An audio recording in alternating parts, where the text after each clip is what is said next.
আওয়ামী লীগ বারবার হামলা করেছে,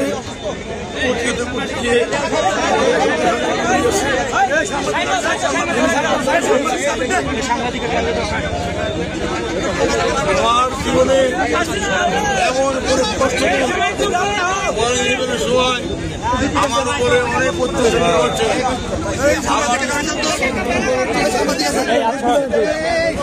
আমার হয়েছে না ভাই প্লিজ, তাদের উপরে নির্যাতন করা হয়েছে। সাংবাদিক ভাইয়েরা, উপস্থিত দলের নেতৃত্বরা, আপনারা জানেন যে আমার পরিবার পর কিভাবে নির্যাতন করা হয়েছে। আমি একজন যোদ্ধার পরিবার সন্তান। আমি 2001 সাল থেকে 2004 সাল পর্যন্ত আমি ছাত্রদলের সাথে ছিলাম। 1996 সাল থেকে 4 সাল পর্যন্ত আমি 1995 সালে 2005 সালে আমি চেয়ারম্যান নির্বাচিত হই এবং 2011 সালে আমি আবার চেয়ারম্যান হই। 2016 সালে আমাকে দল মনোনয়ন দেয়। এখানকার আওয়ামী লীগের যে চেয়ারম্যান আব্দুল মতিন মিথ্যা ভোট ডাকাত, সে ভোট কেটে নিয়ে আমার বাড়িঘর মধ্যে লুটপাট করেছে। দল ঘোষণা করলো তাদের পদ পদবি নাই, তারা দল থেকে নির্বাচন করতে পারবে। সেই সূত্রে নির্বাচন করেছি, আমি বিজয় হয়েছিলাম প্রায় 3000 ভোটে। আমার উল্টে দিয়ে সে আমার বিজয় ছিনিয়ে নিয়েছে। আমি উপজেলা বিএনপির যুগ্ম আহ্বায়ক ছিলাম 2009 সালে। ওই বছরে আমি উপজেলা বিএনপির সাংগঠনিক সম্পাদক। আমি 2016 সালে আমি আবারও বিএনপির সাংগঠনিক সম্পাদক।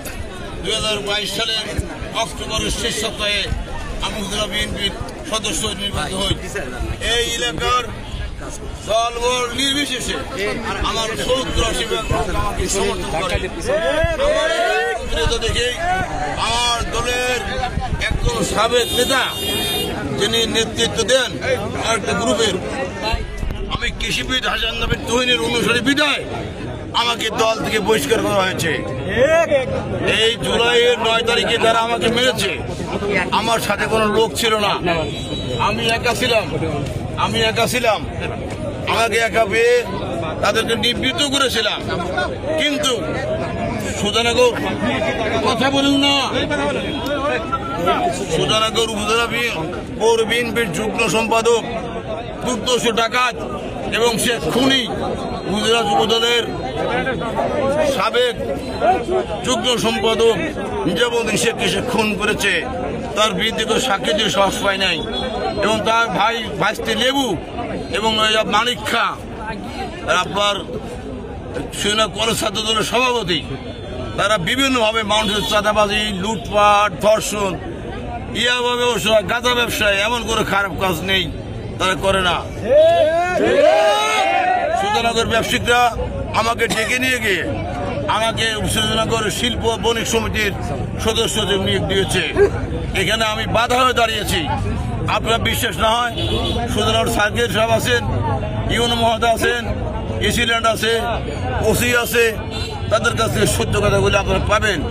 এরা তো ওসি আপনি ইউনো এবং এসিল্যান্ড, এরা কি 10 পয়সা ঘুষ খান না, খুব ভালো মানুষ। বিধায় তাদের বড় নির্যাতন করা হয়েছে। তারা ইউনিভার্সিটিকে মজুর খান নেতৃত্বে মারধর করা হয়েছে। আমি দাবি করি, আমি কথা বলতে পারি না, আমি অসুস্থ, আমি ন্যায় বিচার পাইনি। দল আমাকে, আমি মার খেয়ে গেছি হাসপাতালে নিয়ে গেছিলাম, পাবনা সদর হাসপাতালে। ওখান থেকে নিয়েছে আমাকে ঢাকা নিউরো সাধারণ হাসপাতালে 9 তারিখে। 10 তারিখে আমাকে বহিষ্কার করেছে। আর যে তদন্ত টিম এসেছে, জেলা বিএনপির সদস্য বলেছেন, ওরা এসেছে, আমার সাথে কথা হয়েছে চন্দন ভাই বলেছে যে আমরা তদন্ত করে যাইনি। ওরা এসেছে 13 জুলাই মামলা করে দিতে আসছে শান্তি শৃঙ্খলা বজায় রাখার জন্য। এটাই আমার বক্তব্য। আমি ন্যায় বিচার চাই, আমি ন্যায় বিচার। আপনি দেখেছেন তার সুজানগরে আজকে কত মানুষ আমার ডাকে, আমাদের নেতৃবৃন্দ ডাকে কত মানুষ এখানে সাড়া দিয়েছে। আপনারা প্রয়োজনে তাদের সাক্ষাৎকার নেন। আমার যত কর্মসূচি ন্যায়ের পথে শান্তি শৃঙ্খলা বজায় রেখে আমি সব করবো ইনশাল্লাহ। দাবি বেগম খালেদা জিয়া আমার মা, তার সন্তান তারেক রহমান, তারেক ভাই বিএনপির মহাসচিব জাতীয় স্থায়ী কমিটির সদস্যবৃন্দ এবং বিএনপির সিনিয়র যুগ্ম মহাসচিব তার দাবি আপনারা সুষ্ঠু তদন্ত করেন আমাকে বহিষ্কার করে বরং আমাকে যারা হত্যা করতে চেয়েছিল তাদেরকে প্রশ্রয় দেওয়া হয়েছে। আমি নির্দোষ, আমি দোষী না। আমার একটাই অপরাধ, আমি চাঁদাবাজ রুখে রয়েছি। এই এটা 5 তারিখ আগে কোন দল করে নাই, কখনো দলে ছিল না।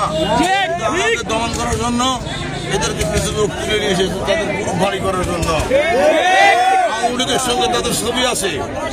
এই গত ঈদে, রোজার ঈদে, এমনকি সুন্দরনগর পৌর বিএনপি যাকে সিনিয়র নেতা বানাইছে সহসভাপতি, আওয়ামী লীগ করে সারা পরিবার, তাকে নিয়ে এসে আমার বাড়ি বসে বাড়ি